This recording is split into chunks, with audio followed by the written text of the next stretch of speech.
Alibaba dan 40 pencuri. Di sebuah kota kecil di antara bukit dan pohon zaitun, matahari selalu terbit membawa harapan baru. Ayo, kita cari kayu bakar sebelum matahari terlalu tinggi. Setiap pagi, Alibaba pergi ke hutan bersama keledainya untuk mencari kayu bakar.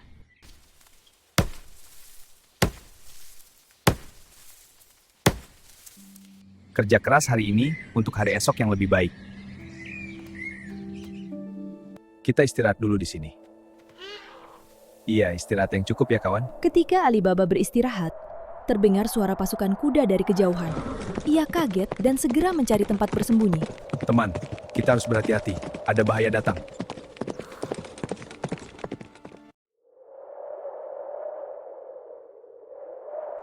Tak lama kemudian, 40 pasukan berkuda datang dari arah barat. Alibaba dan keledainya bersembunyi di balik batu, mengintip dengan hati berdebar. Berhenti! Lihat tebing itu! Di sanalah harta dan kemuliaan kita! Alibaba terus memandangi pasukan itu dari tempat persembunyiannya. 40 orang berdiri di hadapanku hari ini bukan karena kebetulan, tapi karena keberanian! Kita adalah legenda dan dunia akan mengingat nama kita! Alibaba pun bertanya-tanya, apa yang akan dilakukan pasukan berkuda itu? Aku tidak datang untuk meminta izin. Aku datang untuk membangunkan takdir. Perlahan, Alibaba sedikit mengerti apa yang sedang terjadi di sana. Kita bertahan, kita berjuang, dan kita menang. Saudara-saudaraku, mari kita rayakan kemenangan ini. For the brotherhood. Our victory to the leader. Mereka pergi, dan takbir pun bergerak. Disinilah, dalam kesunyian, keserakahan diuji. Di hadapan batu raksasa ini, Alibaba tahu rahasia yang tak selalu terlihat oleh mata. Aku tidak datang untuk meminta izin. Aku datang untuk membangunkan takdir. Halo, ada orang? Tidak mungkin. Emas, peti, permata, sebanyak ini. Ini milik para perampok itu? Kalau semua ini ada di sini, berarti mereka juga bisa muncul kapan saja. Tenang, jangan sentuh apa-apa. Jangan buat suara. Apa aku bisa ambil sedikit emas dari sini? Ini bukan milikku. Aku hanya akan mengambil seperlunya. Emas ini milik orang lain. Bukan hakku untuk serakah. Cukup ini saja. Lebih dari ini bukan hakku. Terima kasih kawan, kamu selalu membantuku. Ayo kita pulang. Hari ini aku menemukan sebuah gua penuh emas dan permata. Benarkah? Kau baik-baik saja? Aku tidak serakah. Aku hanya mengambil sedikit seperlunya saja. Kita harus berhati-hati. Rezeki tak boleh membawa bahaya. Aku janji, keluarga kita lebih berharga dari emas apapun. Kasim, saudara Alibaba yang sudah berkecukupan, mendengarkan rahasia yang membangkitkan keserakahannya. Kasim sangat bersemangat. Namun di balik senyumnya, keserakahan mulai menguasai hatinya. Aku menemukannya, gua rahasia itu. Kasim menemukan gua rahasia itu, dan ia merasa sangat senang sekali. Lalu, ia mengucapkan kalimat yang telah ia pelajari. Akhirnya Kasim berhasil membuka pintu gua tersebut. Di dalam gua itu, Kasim tak lagi mengenal batas.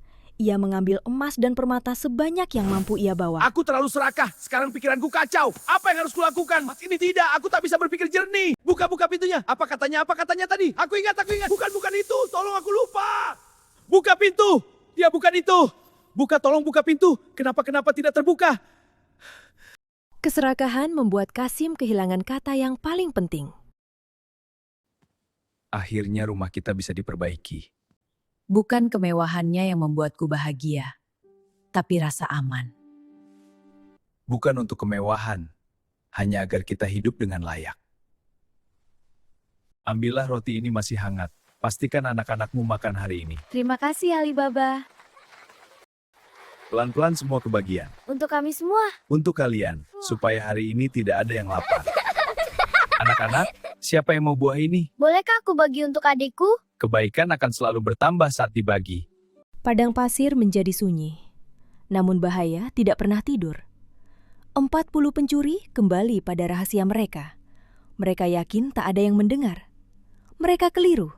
Karena dari kesederhanaan satu orang, sebuah kisah besar pun dimulai.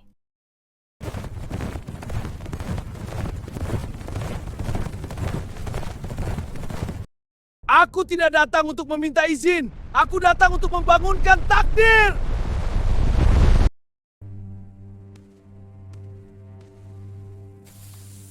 Ini tidak seharusnya seperti ini.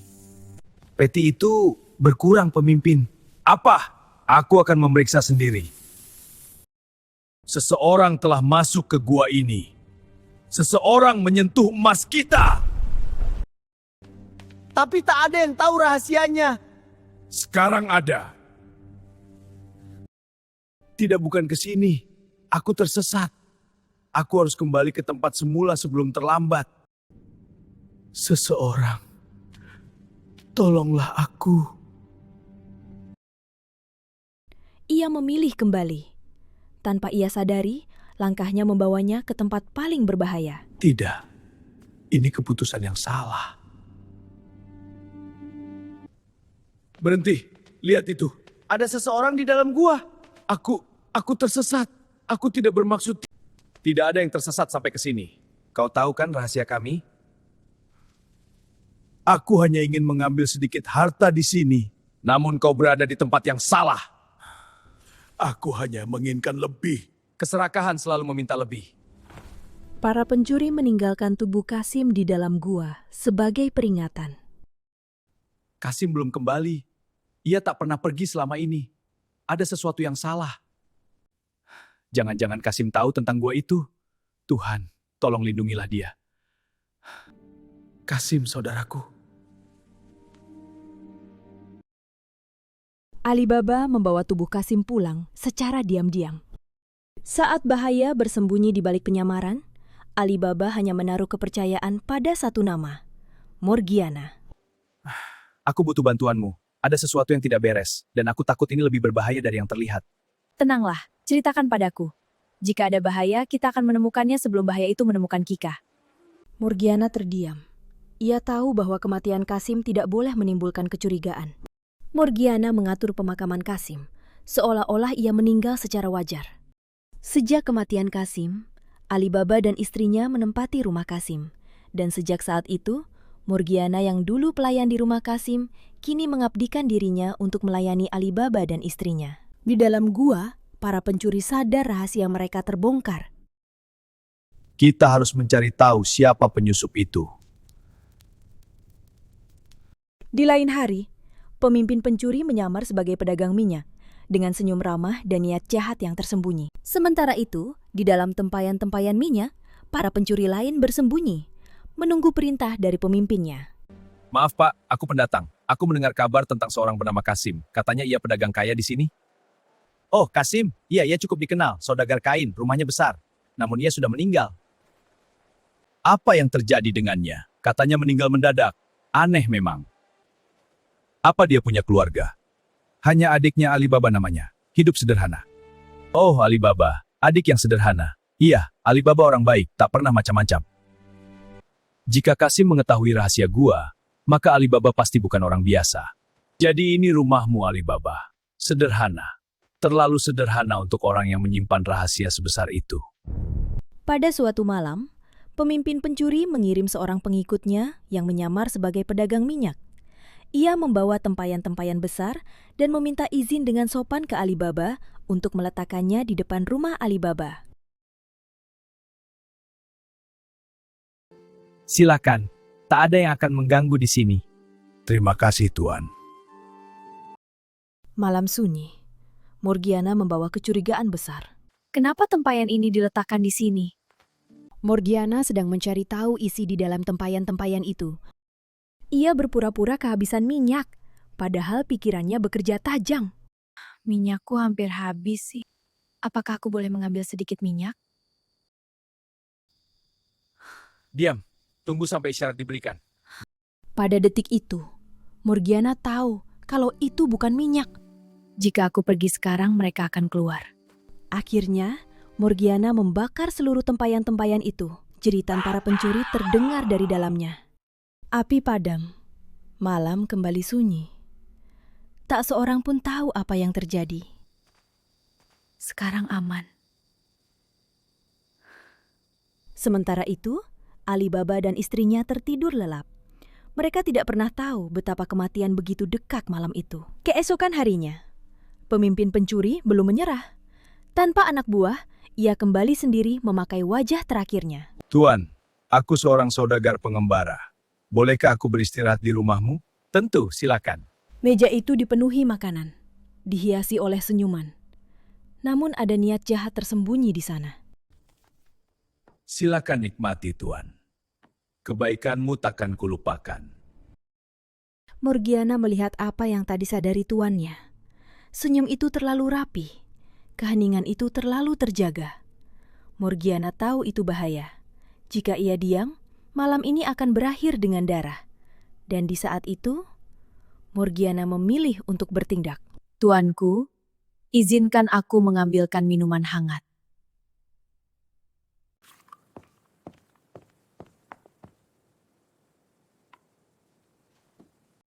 Demi keselamatan tuanku, ini harus kulakukan.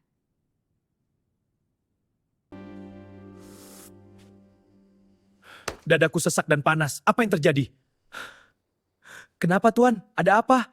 Alibaba berdiri dalam keterkejutan.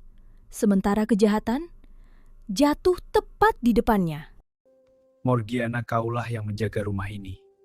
Aku hanya melakukan tugasku, Tuan. Kau bagian dari keluarga ini, Morgiana. Terima kasih. Kekayaan sejati bukanlah emas, tapi kebaikan dan kejujuran. Setelah semua pencuri binasa, Alibaba dan istrinya hidup tenang di rumah Kasim. Alibaba tidak serakah. Ia bekerja dengan jujur dan menggunakan hartanya untuk kebaikan. Alibaba tidak kembali ke gua itu. Ia memilih bekerja dengan jujur. Dengan membuka usaha kayu dan rempah-rempah, ia mencari rezeki yang halal. Hidupnya tenang karena ia percaya rezeki yang baik datang dari usaha yang baik. Sebagaimana firman Allah dalam surah Ar-Rahman ayat 60. Hal jazaul ihsan illar ihsan. Tidak ada balasan untuk kebaikan selain kebaikan. Maka dari itu, mari kita selalu berbuat baik dan jujur ya adik-adik. Sampai jumpa di cerita berikutnya. Jangan lupa saksikan cerita terbaru dari kami dan subscribe supaya tidak ketinggalan cerita menarik lainnya.